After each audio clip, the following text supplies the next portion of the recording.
Bonjour à tous, ici Manon Fabre. Bienvenue sur ma chaîne, où on explore ensemble le monde des aliments, leur composition et les critiques qui en découlent.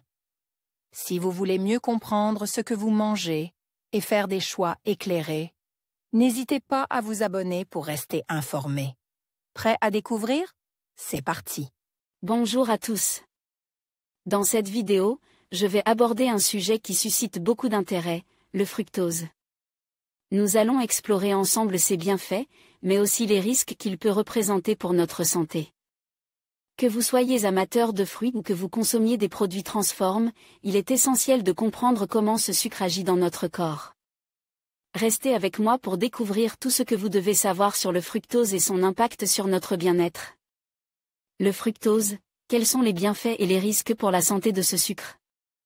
Publié le 24 janvier 2022 à 17h31, mis à jour le 22 octobre 2023 à 8h47 en collaboration avec Nathalie Negro, diététicienne au terme de Bride-les-Bains, présent dans les fruits, les légumes et les céréales, au pouvoir sucrant un peu plus élevé, le fructose a longtemps été considéré comme un sucre bon pour la santé. Seulement, consomme en excès, il peut être responsable de diverses pathologies et n'est pas sans risque. Explication. Qu'est-ce que le fructose? Le fructose fait partie de la catégorie des sucres simples. À l'état naturel, on le retrouve essentiellement dans des aliments comme le miel, avec une teneur allant jusqu'à 40%. Ce sucre est aussi présent dans les fruits frais, secs et confits, ainsi que dans les confitures, pâtes de fruits, compotes, vins doux, sirop d'agave et d'érable, vinaigre balsamique et même certains légumes. Contrairement au glucose, qui provoque une hausse rapide de l'insuline dans le sang, le fructose a un index glycémique plus faible.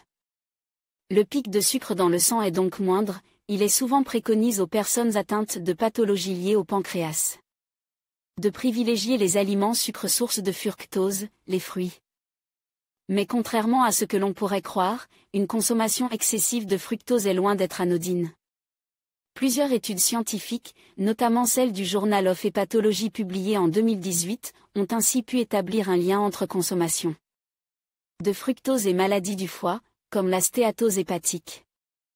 La stéatose hépatique, aussi connue sous le nom de maladie du foie gras non alcoolique, est une maladie qui se caractérise par une accumulation anormale de graisse dans le foie.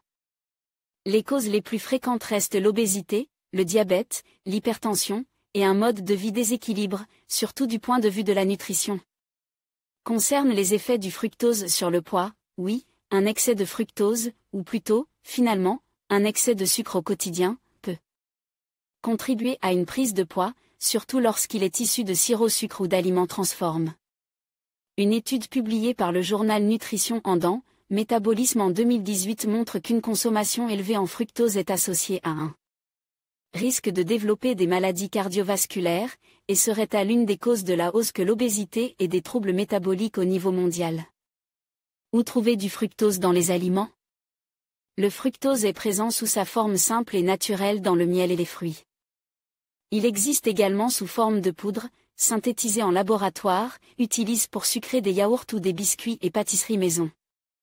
Enfin, l'industrie agroalimentaire l'utilise sous la forme d'un sirop de glucose-fructose, aussi connu sous le nom de sirop de mets. Dans un très grand nombre de produits transforment de la vie quotidienne, plats cuisine, biscuits, boissons, type soda, bonbons, crème dessert. Outre son coût avantageux, car vendu à un prix relativement bas, le sirop de glucose-fructose permet de rehausser facilement le goût et la saveur des aliments, d'en masquer l'acidité ou l'amertume, tout en apportant une texture plus agréable à consommer. Fructose, quels sont ses bienfaits pour la santé? Le fructose se distingue des autres sucres par son fort pouvoir sucrant. À parts égales, il propose un goût beaucoup plus sucre que celui du glucose ou que celui du saccharose, notre sucre de table habituel. Extrait de certaines plantes, comme la canne à sucre ou encore la betterave sucrière. Par conséquent, le fructose peut s'avérer utile pour remplacer le saccharose en cas de diabète, une maladie chronique qui se définit par une élévation durable du taux de sucre dans le sang du fait de l'incapacité du pancréas à produire une quantité suffisante d'insuline. Le fructose permet donc en théorie de réduire la consommation de sucre au quotidien, sans interférer avec le goût des aliments et ou des boissons. Fructose, quels sont les risques et dangers pour la santé? Il n'y a pas de danger à proprement parler à consommer du fructose, les problèmes apparaissent lorsque ce sucre est ingéré en excès, soit des 50 grammes par jour, précise Nathalie Negro. Concrètement, cela représente 700 grammes de fruits, soit 4 pommes environ. Dès lors, il peut entraîner une hausse des triglycérides, graisse qui circule dans le sang, facteur de risque de maladies cardiovasculaires. Au-delà de 100 grammes par jour, ce qui peut arriver si on boit souvent des sodas, des jus de fruits, si on sucre ces aliments avec du fructose. Il implique dans le développement de la stéatose hépatique, aussi appelée la maladie du foie gras, et favoriserait la production d'acide urique, responsable de la goutte. Selon une étude anglaise publiée dans la revue Nature Communication en février 202.1, la consommation de fructose en excès pourrait également perturber le bon fonctionnement du système immunitaire en induisant une inflammation. Si, sous sa forme naturelle, il peut être facile de limiter sa consommation en veillant à ne pas trop manger d'aliments qui en contiennent 2 à 3 fruits par jour et 100 à 200 grammes de légumes par repas, cela devient plus compliqué lorsque nous mangeons des plats industriels. En effet, la présence cachée du fructose peut nous en faire consommer plus que nécessaire.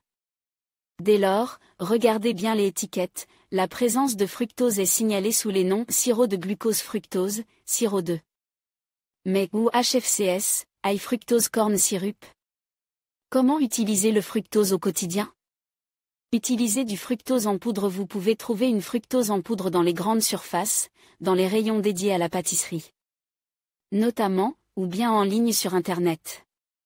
Le fructose en poudre pourra être intégré à des boissons de récupération pour les sportifs, ou bien intégré en cuisine, dans les gâteaux, desserts ou yaourts par exemple, chez les diabétiques, de manière à remplacer le saccharose. N'oubliez pas que le pouvoir sucrant du fructose est plus élevé que le sucre de table classique, vous pourrez donc en mettre moitié moins que la quantité prévue dans la recette.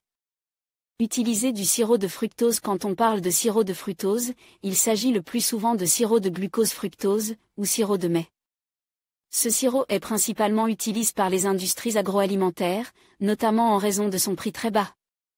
Certes, il permet de sucrer les aliments, mais en réalité, il rehausse les saveurs et habitue les consommateurs finaux, nous, à consommer de préparations toujours plus sucrées. Le sirop de mets est pointe du doigt par les professionnels de santé depuis plusieurs années en raison de ses effets néfastes sur le métabolisme. Une consommation élevée de sirop de fructose serait à l'origine du risque de maladies cardiovasculaires, de troubles du métabolisme et d'obésité. Conclusion ? On évitait les aliments qui en contiennent. Consommer des fruits riches en fructose. Les fruits riches en fructose restent tout de même la manière la plus naturelle de consommer ce sucre, sans ses effets négatifs. À condition bien sûr d'en avoir une consommation modérée et raisonnable. Même s'il reste préférable de consommer un fruit frais plutôt qu'une barre de céréales, l'excès fait le poison. Au-delà d'une consommation de 3 fruits par jour, on considérait que la quantité de fructose est trop élevée, et peut, in fine, entraîner une prise de poids et une accumulation de la graisse abdominale. Fructose, est-il bon ou mauvais pour les diabétiques? Le fructose possède un index glycémique très faible. Cette valeur mesure la capacité d'un aliment à élever le taux de sucre dans le sang. Avec un IG de 19, le fructose ne fait pas monter le taux d'insuline comme le fait le sucre de table, saccharose. L'insuline est une hormone qui permet au glucose d'entrer dans les cellules du corps, donc de réguler le taux de sucre présent dans le sang. Le fructose ne provoque pas de pic de glycémie, ce qui est un atout lorsque l'on souffre de cette maladie métabolique. En conclusion, le fructose, bien qu'il présente certains bienfaits, notamment en tant que source d'énergie et d'antioxydants, comporte également des risques pour la santé lorsqu'il est consommé en excès. Une consommation modérée, principalement à partir de sources naturelles comme les fruits, peut être bénéfique. Cependant, il est essentiel de rester vigilant face aux produits transformés riches en fructose, qui peuvent contribuer à divers problèmes de santé. En fin de compte, une alimentation équilibrée et consciente est la clé pour profiter des avantages du fructose tout en minimisant ses effets indésirables. Merci de nous avoir suivis et à bientôt pour d'autres sujets de santé.